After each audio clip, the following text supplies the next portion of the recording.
Yes, boys and girls, welcome back to the tube. Today we're in for legs, but first, new office. Yeah, man. It's looking pretty cool. Moved in with Leo. Not moved in with him, but you know what I mean. Into this office a couple of days ago. And it's in RT Fit, which just really works really well, so we can finish sessions and crack on with any work we've got to do. So, little tour. Not exactly much to see because it's quite small, but sink and that. Yeah, man.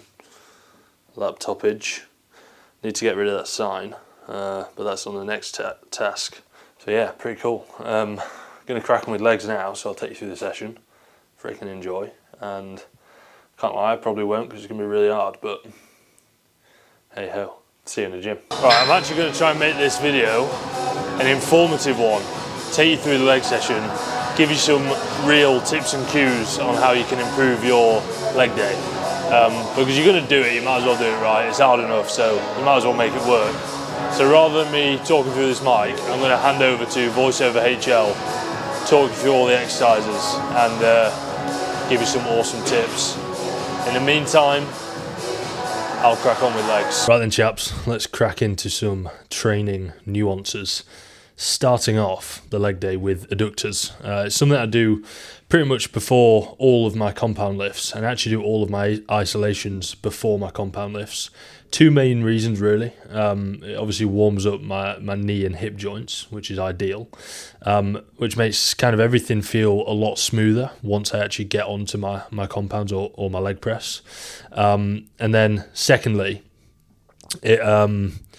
there's obviously a small drop in performance when I do go into my compounds, but overall, you know, the trade-off is worth it because my joints feel a lot safer. I get onto the leg press and my knees aren't cracking and all that sort of stuff. So execution-wise, I do 2 sets. First set, a slight pause in both the lengthen range and the shorten range.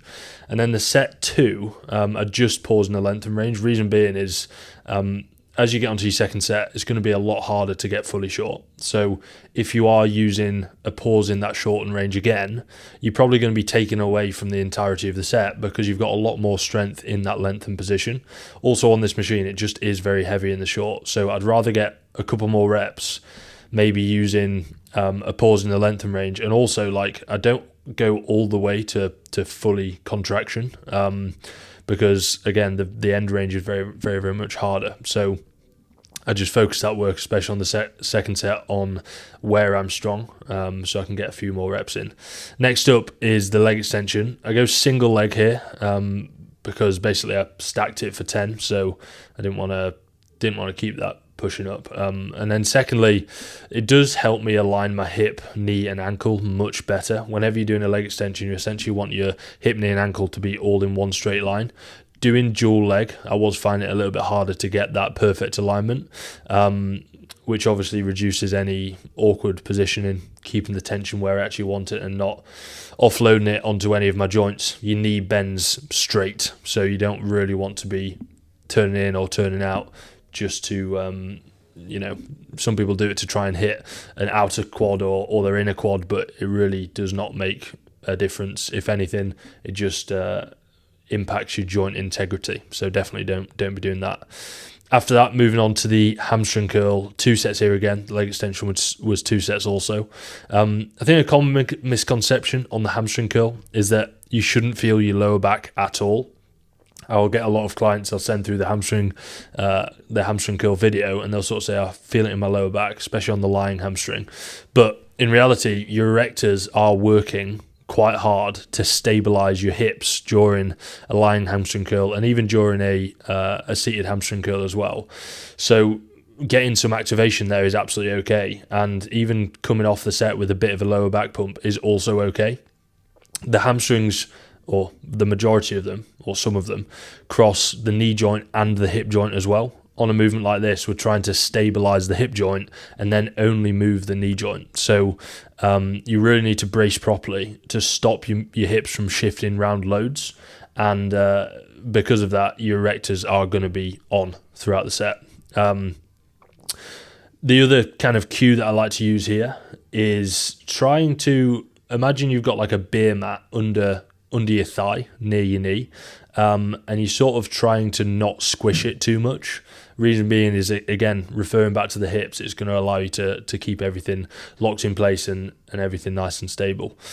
Leg press after hamstring curl. This is where I make a few key adjustments to kind of get more quad bias from this movement. First of all, squat shoes with a heel raise, which is obviously going to be increasing knee flexion, which is going to be increasing the amount of quad that I actually get from this movement.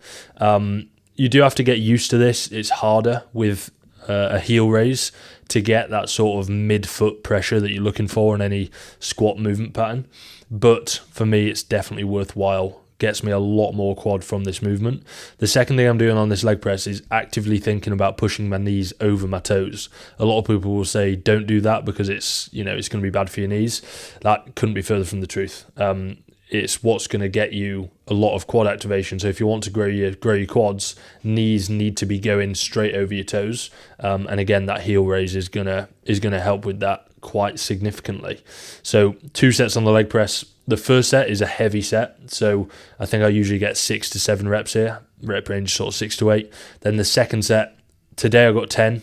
I did take an increase in load of like 5 kilos, and the rep range here is sort of 10 to 12. Sometimes I'll push it up to a 15, but it's a slightly higher rep range. I do find if I do 2 very heavy sets, sort of in that 6 to 8 rep range, I start getting like slight hip niggles. I think it's just because it's a lot harder to brace in the bottom of that position of that leg press with a lot more load. So sometimes I'll go a tiny bit too deep. So just doing the 1 set very heavy and then the second set slightly lighter allows me to be a bit more conscious, especially when I'm fatigued, of the range of motion that I'm actually using. I'm trying to get as deep as I can without pushing my joints outside of their active range, which is the range that you can get into naturally without being forced there by the load that you're using. So yeah, that is pretty much leg press. Finishing up with calf raises, a few key points here as well. Pausing in the length and range. I do 3 sets here, by the way.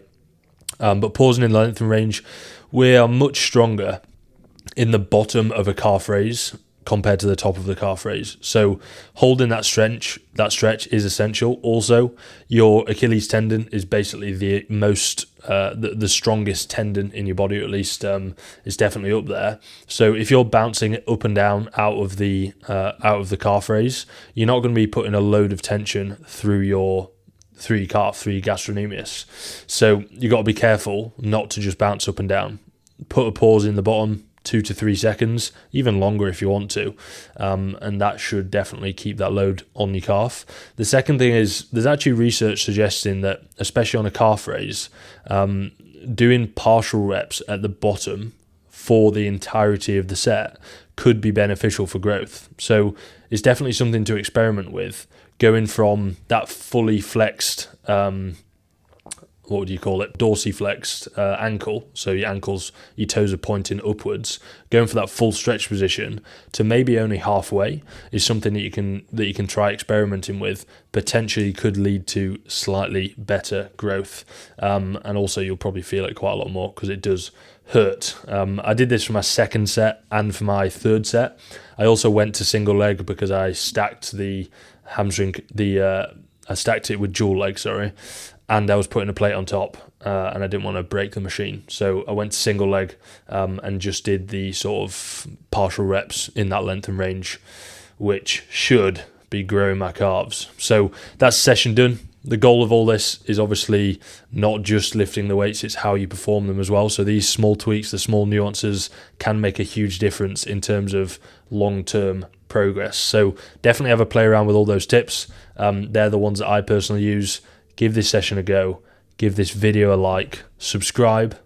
And I'll see you in the next one. Ciao.